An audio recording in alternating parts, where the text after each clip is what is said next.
Eh bien salut à tous, aujourd'hui on va parler tablette avec la récente ici Xiaomi Mi Pad 5 et on va voir ensemble si à 350 € ce modèle est intéressant ou non. Alors vous le savez sûrement mais sur la chaîne, généralement je parle plutôt de matos de gaming, mais il m'arrive aussi parfois de présenter un peu comme ça des produits high-tech que j'ai achetés de mon côté ou qu'on me propose de tester. Et ici pour être transparent, c'est AliExpress qui m'a contacté et qui m'a donc proposé ici de tester cette Mi Pad 5. Et je me suis dit pourquoi pas, si moi ça peut m'intéresser, et j'imagine aussi que certains d'entre vous seront peut-être intéressés par ce produit. Alors rapidement avant de rentrer plus en détail, ici cette Mi Pad 5 c'est donc une tablette de 11 pouces avec pour mon modèle une version qui va embarquer ici 6 Go de RAM et 128 Go de stockage, mais elle est aussi proposée dans une version de 256 Go. Alors au niveau de l'écran, ici on va être sur un écran IPS à 120 Hz avec une résolution de 2560 x 1600 pixels, et au niveau des performances, cette tablette elle va s'appuyer sur un Snapdragon 860. Donc sur le papier c'est vraiment pas mal, puisque je rappelle qu'on peut la trouver aux alentours des 350 € sur AliExpress, et je vous rajoute évidemment le lien en description de cette vidéo.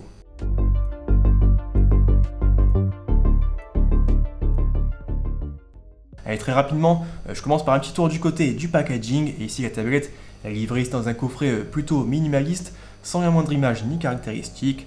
Alors quand on l'ouvre, on va tomber donc directement sur la Mi Pad 5, avec un petit film de protection qui va présenter un peu ses principaux points forts. Pour le reste, à l'intérieur de la boîte, on va retrouver un peu de paperasse, un câble USB-C vers USB-A, et enfin un adaptateur secteur pour la recharge. Alors de mon côté, j'aurais bien aimé retrouver directement une petite coque de protection, mais bon, à 350 €, faut pas non plus trop en demander au niveau des accessoires.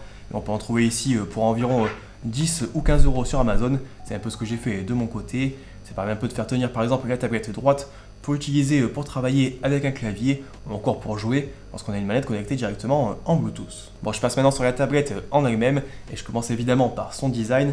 Alors ici, on va pas se voiler la face et Xiaomi s'inspire vraiment de ce que propose par exemple Apple et son iPad.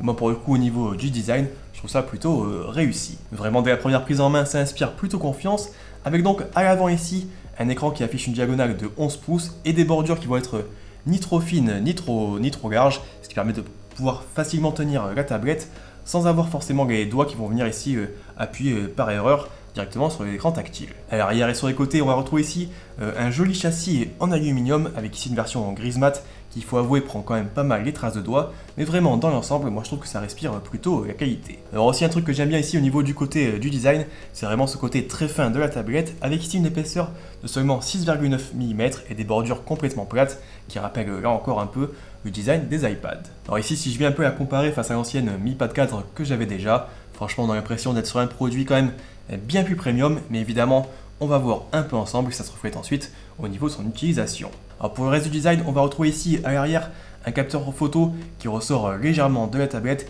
mais vraiment c'est très léger et ça gêne pas du tout quand par exemple on va poser la Mi Pad 5 à plat. C'est encore moins le cas aussi si vous ajoutez directement, comme je l'ai fait moi, une coque sur la tablette.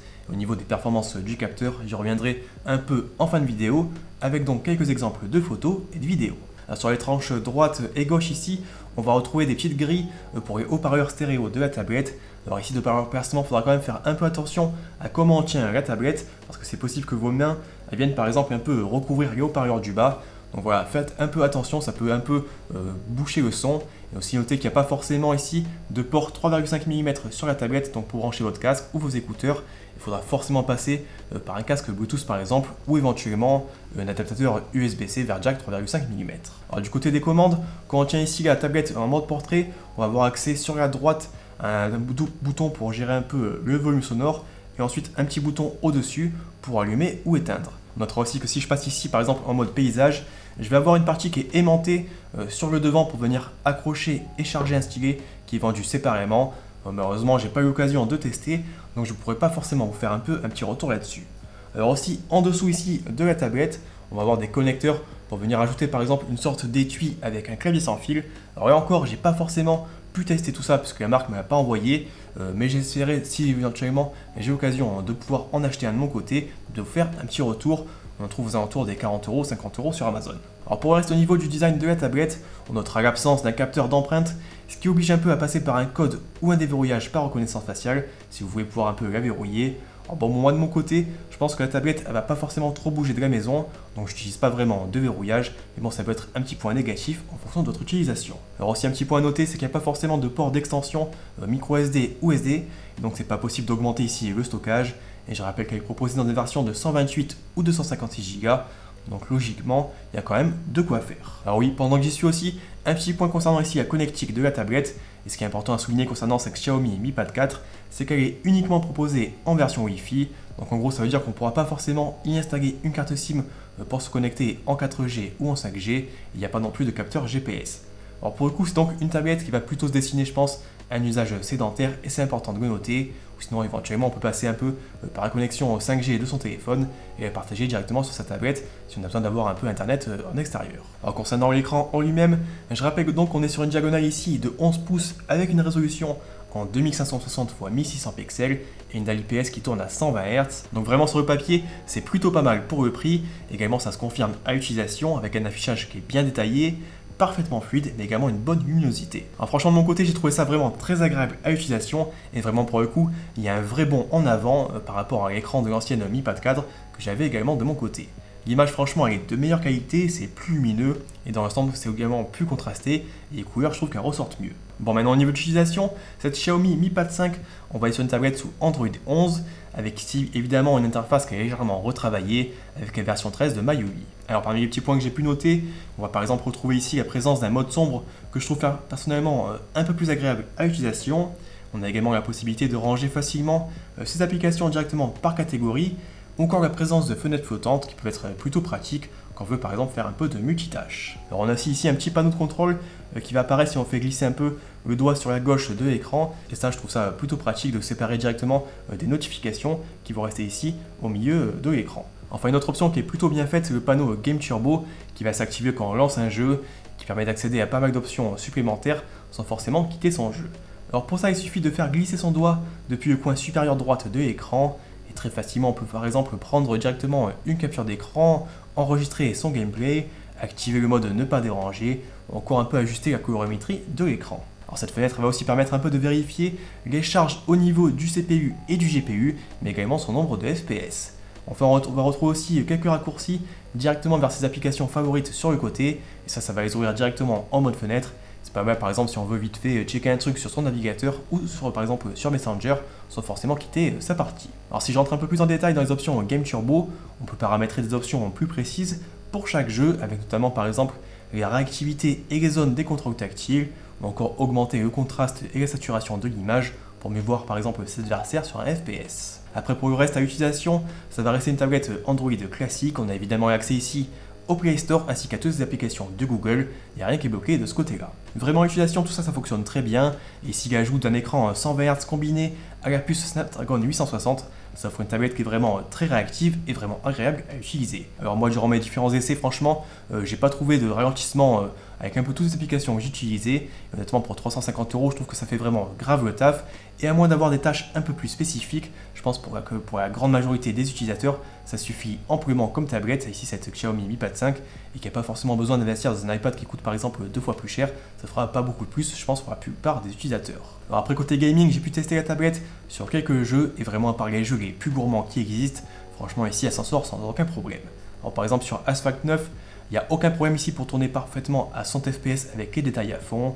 J'ai également testé la tablette sur PUBG mobile et pareil, rien à redire, le jeu va tourner à 60 fps avec les détails graphiques en HD et donc là encore aucun problème pour jouer, vraiment dans des très bonnes conditions. Même combat sur Call of Duty, ça tourne nickel à 100 fps et au final éventuellement le seul jeu où j'ai pu avoir quelques ralentissements c'est Genshin Impact quand il y a pas mal d'actions à l'écran, mais sinon on peut aussi tourner à 100 fps avec les réglages en élevé sans trop de problèmes. Bref, du coup cette Mi Pad 5 pour jouer, elle fait parfaitement le taf, il n'y a pas grand chose à redire de ce côté-là. Alors si évidemment, on pourra par exemple l'utiliser avec des applications de cloud gaming, notamment si vous êtes par exemple abonné au Xbox Game Pass ou encore à Nvidia GeForce Now. Alors ça peut être par exemple un peu sympa pour jouer pépère à ses jeux PC bien installés dans son lit, ou par exemple dans son canapé avec une manette. Du côté du son, comme je l'ai dit, il y a 2 haut-parleurs de chaque côté de la tablette. Comme j'ai expliqué un peu plus tôt, elle est aussi compatible en Dolby Atmos. Bon, évidemment ici on va pas se mentir, mais le Dolby Atmos sur une tablette ça va pas non plus faire des miracles et on va pas avoir l'impression d'être au cinéma. Mais franchement, pour mater une petite série, un live sur Twitch ou encore lors du gaming, je trouvais que la tablette s'en sortait de manière plutôt correcte et au final ça peut largement faire le taf si vous n'avez pas forcément envie de mettre un casque ou des écouteurs par exemple. And on that list was your name and my name together. What kind of a list would have a name of a communist and a name of a bookmaker side by side? Alors côté photo à l'arrière, on a un hélicoptère 13 mégapixels avec un optique à grand angle. Et franchement, ça fait des clichés plutôt sympas pour une tablette, même si bon, je pense que la plupart vont avoir des téléphones qui font forcément des photos un peu mieux. Pour moi, pour ici, c'est pas forcément un point très intéressant sur une tablette. Je trouve pas que ce soit très pratique pour prendre des photos. Généralement, on utilise son smartphone. Alors je vous montre quand même quelques petits clichés que j'ai pu prendre ici avec Xiaomi Mi Pad 5 afin que vous puissiez un peu vous faire une meilleure idée du rendu. Alors on peut aussi filmer en 4K à 60 fps avec la tablette. Je vous montre également un peu ce que ça donne à l'utilisation.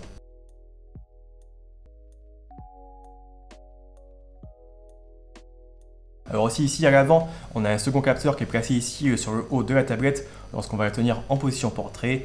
Ici on va être sur un capteur de 8 mégapixels qu'on va utiliser évidemment plutôt pour des appels visio. Alors ici il ne faut pas s'attendre à des miracles, mais on va avoir un peu une sorte de petit filtre automatique qui permet un peu de lisser l'image et ça fonctionne plutôt bien, même qu'on n'a pas forcément de très bons éclairages. Alors enfin je termine autour de cette tablette Xiaomi Mi Pad 5 avec l'autonomie.